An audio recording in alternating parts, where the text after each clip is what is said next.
Okay, let's look at an example in computing these pieces, dot product and projection. First, let's decompose the vector 0, 2, 3 into its components parallel and perpendicular to the vector 1, 2, 1. So first, let's think about where this is in space. 1, 2, 1 is going to be 1 in the x direction, 2 in the y direction, and 1 in the z direction.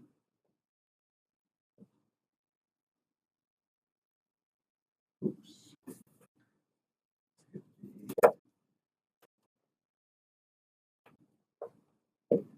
That's v.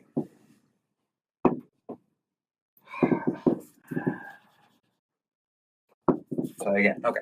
So 1 in the x direction, 2 in the y direction, 1 in the z direction. So we go up to here, then we go out to right. There. That is v.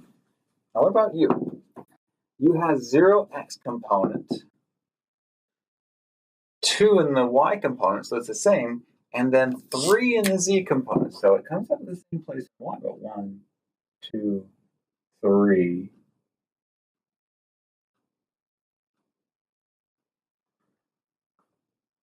There's u.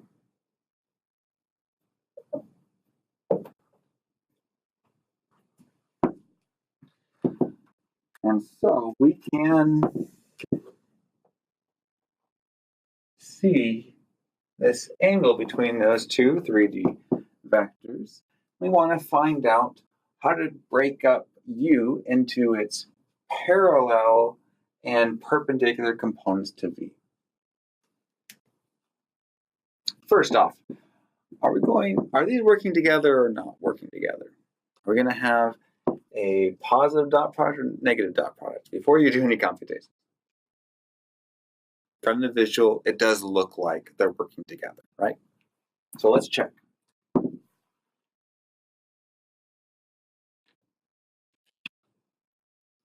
U dot with v equals 0 plus 4 plus 3. Okay, well, they're all positive components, so yes, the dot product will be positive, positive 7. So we know that they are working together. They are essentially not in opposition to one another. So positive work here. Then we want to look at the projection of u onto v, which is the dot product divided by v dotted with v times v. So we know our dot product is 7. V dotted with v is simply the v component squared and added together. So that's 1 plus 4 plus 1. So 6 on the bottom. And then multiply by the vector v itself, 1, 2, 1. Okay, so that's our projection vector. Now what's interesting is we don't have to distribute this through. We can leave it out in front unless we need to distribute it in there. There's a nice scalar of 7, 6 multiplying by each of those components. So we know that u can be decomposed into u parallel plus u perpendicular, or the parallel component is the projection u onto v. We got that done. And then the perpendicular component is simply u minus the projection on u onto v. So let's compute that piece.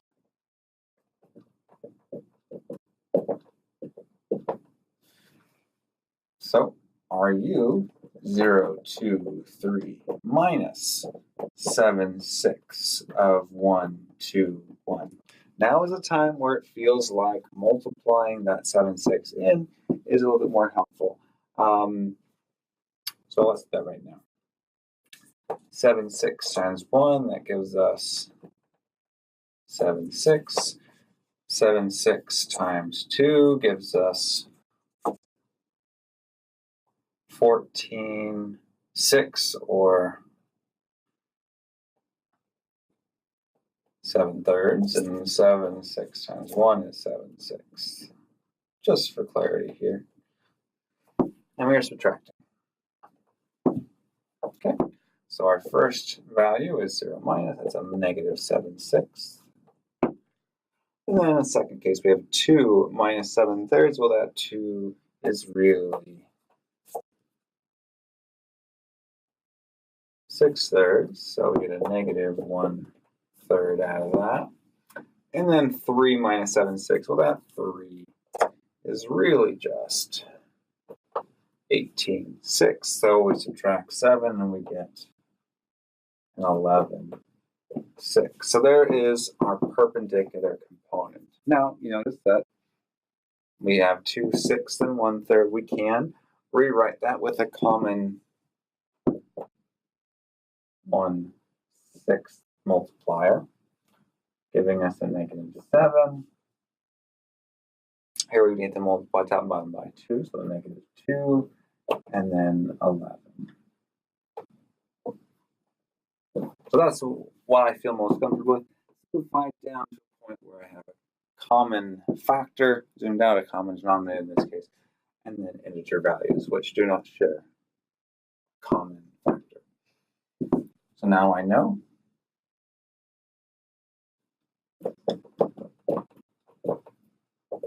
that I now have the decomposition of u into its parallel.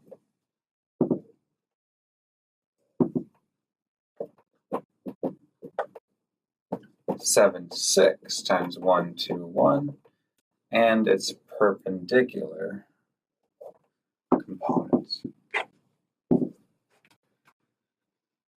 And a quick check.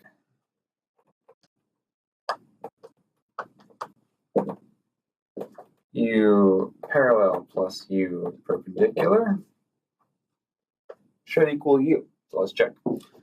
We get U parallel, that is 7/6 for the first component, and then 7/3 for the second component, or since I'm dealing with 6, again, let me just factor a 1/6 out of all that, so that's a 7, a 14, and a 7. There we go. And I'm adding 1/6 times negative 7, negative 2, and 11. So, common denominators, I will then get 0 for the first component, checks out, and then 14 minus 2 is 12, and 7 plus 11 is 18, and dividing those 3 by 6 gives me 0, 2, and 3, which is U.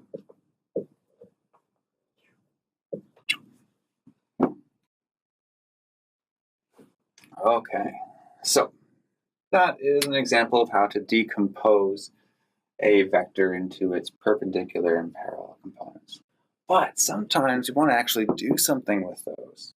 And so a follow-up example, let me write these down so I can use them.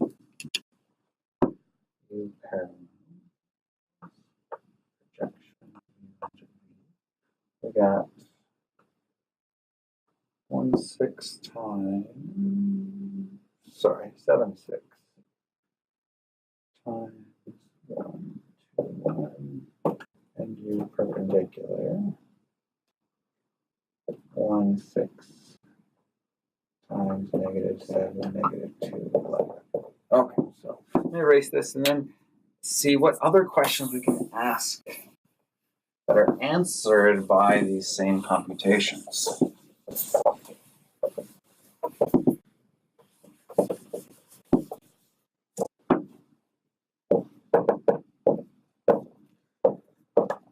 What is the shortest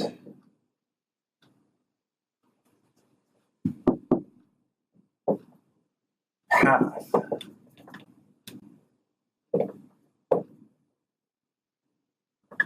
between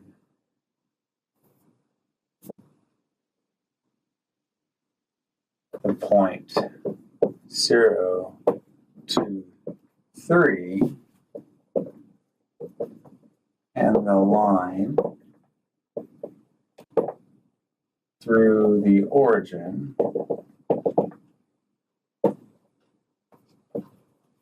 parallel to 1, 2, 1. And we'll call that parallel line V. Now, you probably see what I'm doing, right? Essentially what we're doing is we're asking for the shortest distance between those two endpoints. And what is the path of that shortest distance? Now, we know it's the perpendicular, right? The projection, U minus the projection of U onto V is the shortest path from U on, be careful here a little bit. Not necessarily endpoints, but to a point on that line that is perpendicular. So it may not be at the endpoint, it's somewhere around there. It kind of looks like it's the endpoint, but it's close. It's the shortest distance from the path, from the endpoint of U to the line parallel to V. U minus the projection of U onto V. That is the shortest path. Now, what is the length of the shortest path?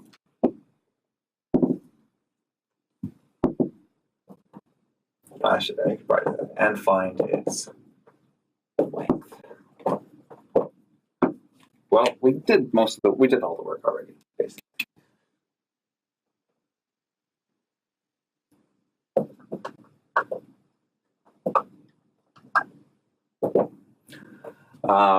Let's think about this for a little bit.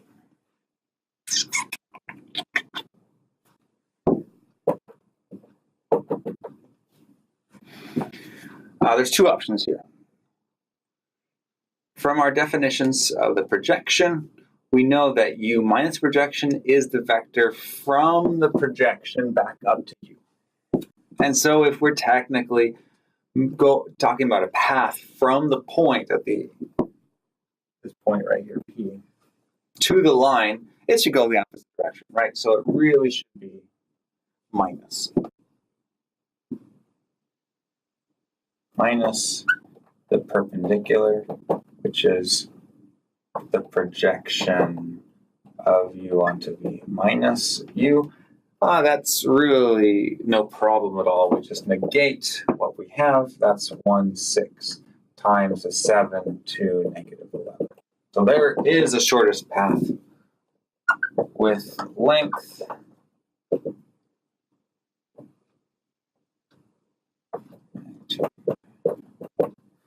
Okay, so we're taking the magnitude of this. It's very helpful at this point that we have factored out a 1/6. So we simply take the absolute value of that 1/6. Since it's positive, we leave it alone. And then we take the square root of the sum of the squares of what's left.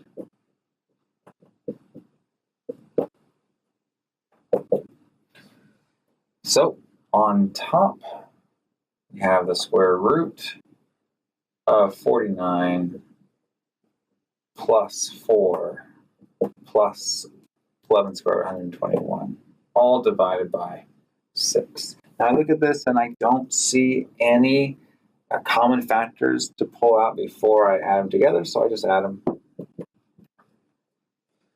And we end up with those two add nicely, don't they, to give us 170.